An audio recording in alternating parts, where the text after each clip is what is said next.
This is a Tokai LC70S. And basically, for those of you who don't know, I'm very, very fond of Tokai guitars. I think they're fantastic guitars, particularly the Japanese version. I can't really talk about the Korean or the Chinese versions that they're coming out with lately because I haven't really owned one. But I do own two of the Japanese versions, and I can honestly tell you they're awesome guitars. If you can find one that's in good condition in your area, please do yourself a favor. Try it out, play it. I think you're going to be amazed. So I wanted to talk about this guitar because there's a lot of sort of misconceptions out there. I noticed that when I actually came across this one and I was trying to research some information to make sure that the guitar was authentic. There's a lot of misinformation floating around the internet as to how to identify a real made in Japan guitar from Tokai. A lot of times people are unsure what they're looking at, and I thought I'd kind of put some of those questions to rest by going over this guitar with you, going over the ins and outs, and just giving you an overall rundown on the guitar. So this is a review, not a sound demo. I will definitely do a sound demo also of this guitar, and there'll be a lot of other things that I'll be reviewing in terms of pedals and amplifiers, where I will surely be using this guitar because it's become one of my favorites. Now, I picked up this guitar for well under $1,000 used here locally, and I've looked online on eBay and I've come across a couple of them from time to time, but they were selling for well over $1,000 US. This is, I'm talking under $1,000 Canadian. The guitar was used, but was in very, very good condition. There's no buckle rash on the back. There's no nicks or cracks or anything like that. It's been played very delicately. Now, even the gentleman that I bought this guitar from wasn't absolutely sure of its origin. So I started doing some research, and I learned that the Tokai model for the LC70S is made in Japan. This particular version, after tracking the serial number, was made about 10 years ago. It's probably a little over 10 years old already. I tend to really enjoy older guitars that have had an opportunity to mature, and there's definitely some tonal differences to me when I play an older guitar. It's almost like as if the woods have matured over time, tend to resonate more and sound better to me anyway. I don't know if it's the placebo effect, but that's what I tend to feel about some of these guitars that I own. The model is basically a replica of a Les Paul Custom. As you can see, has the same appointments, same features, gold hardware, black painted body, block inlays and whatnot. So for any of you that are very fond of the Les Paul Customs but can't necessarily afford it, but do want to have something that plays and sounds great, this is the guitar for you. There's almost nothing I can say negative about this guitar. The price is right, the build quality is immaculate and flawless, the tone is great. Even the pickups, which more often than not I'm a little bit hesitant about, or more picky about, and end up maybe wanting to take them out.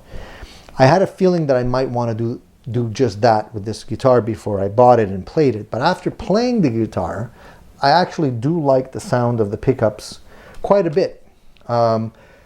The pickups are original to the guitar, so for those of you who have one or considering one, if you pull out the pickups, you'll see that they're stamped Goto underneath the actual plate of the pickup. So that's one clear sign you can tell you're looking at an original. It shouldn't have anything else under there. As far as the hardware goes, it's gold plated, and the gold plating typically will rub off over time, and this one, as you can see, has already started to do that. And that's typical for most guitars with gold hardware. Gold hardware does tend to be a bit more finicky. even on Gibson Les Pauls, for example. And that's okay. I expect that to happen, and it actually gives it more mojo, more of that lived-in look, which I do like. When I pulled out the tailpiece and flipped it over, it says Japan underneath, stamped into it. And that's one other way you can tell that you're looking at an authentic Japanese version. The bridge saddles have the thumb screws. I'll just move in a little closer so you can see that. So the thumb screws here, on the posts, they don't have a little slot cut in them for screwdrivers. A lot of the overseas versions, like the Korean versions, will have a slot cut out so you can adjust this with a screwdriver. You can see those on an Epiphone, for example. But on the Japanese versions, they don't have that. They just have the thumb wheel. And the other way you can tell it's authentic is that the actual post here goes directly into the body. There's no other little metal piece that will accept the screw. And you don't usually see that on some of the other models. So those are a few things that you can use to tell that it's authentic. The other thing is, if you pop open the cavity in the back here, the pots are full-size pots. They're alpha pots, and they're stamped Japan as well. A lot of the Chinese versions will have mini pots on them. These, as I mentioned, are alpha pots, so you don't usually see CTS pots that often on these particular ones.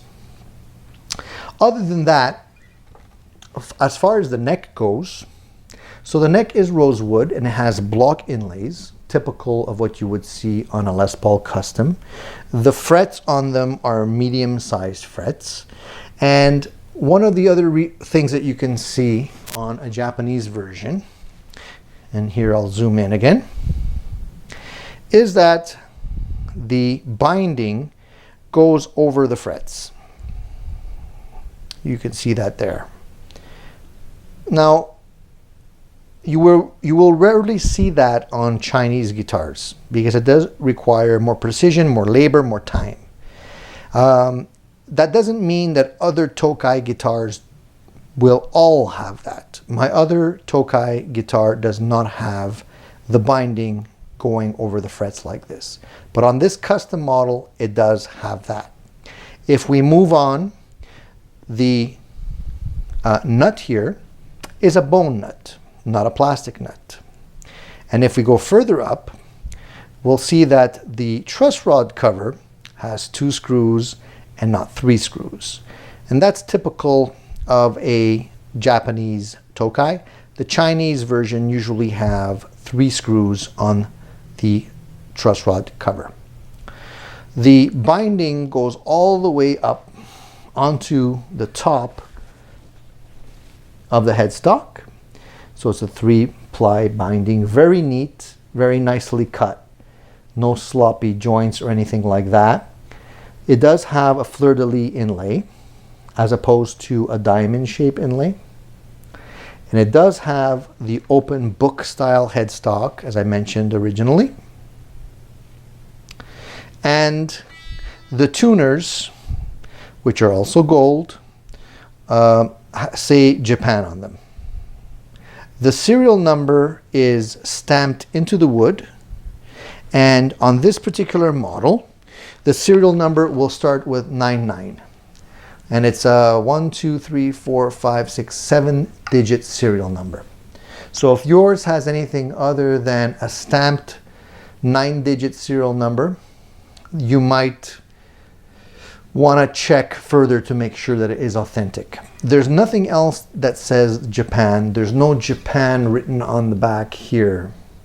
They used to put small stickers with Japan written on them, but they no longer do that. So that's not really an easy way to tell that it's authentic. You can also look at the thickness of the body, because a lot of times that's where the cheaper versions will skimp. They'll give you a thinner body. They'll cut on the thickness and material used. But you don't see that here. It's a full-sized body, Everything on it seems to be authentic to the Gibson shape. The actual curve of the top is there, as you can see it through the reflections of the light. It's not a flat top or anything like that. So it's basically, you know, 99% what you would get on a original Gibson. Now, obviously, the price is not the same, but everything else in terms of playability, tone, quality, the neck has not shifted on me. I have not required any kind of adjustment since I purchased it. The action is extremely low. The strings do not go out of tune, even with aggressive bending. I wish I could say that for my Gibson Les Paul. So the nut has been cut very nicely. And I'm a super happy camper with this guitar. So if you can find one like this in your area and you're considering getting a Gibson Les Paul Custom, for example, you might want to save yourself some money. Definitely check out the Tokai LC series. I think you'll definitely be happy with them. This is a keeper. I don't see this guitar going anywhere. I'm so happy that I actually purchased it. The only other thing I can say is, you know, with the addition of this guitar, I'm playing some of my other guitars a little bit less. That's one disadvantage. But I mean, I'm super happy with the investment that I've made, and I think that a lot of the guitars from the Tokai line, especially the Japanese versions, could only go up in value because they're such great guitars. The other guitars you can look at as an alternative to this one, as I mentioned, would be maybe a higher end Epiphone, some of the older Bernie's or Edwards guitars, but those are also fetching quite a bit more money nowadays because they are being, they're a little bit more sought after. The reproduction of those guitars that they're making today don't seem to be as high quality as they were. So, you know, people definitely want great value for the money, and that's what you get with the Tokai Japanese versions. So don't hesitate if you definitely want to pick one up. So that's it for today. I just wanted to give you a quick rundown. Next, when it comes time to changing the strings on this guitar, I'll definitely do a follow-up video where I can give you a lot more information and more specifics, more details. We'll kind of do a very specific overview, and I'll definitely be playing this guitar with a few other pedals and amps that I'm gonna have to review for you very shortly, so you'll get to hear it in action for sure. So stay tuned. Please send me any questions you have on Tokai guitars. If you have any, I'll be happy to answer them. And subscribe, because there's going to be some other great videos coming your way in 2017. So stay tuned.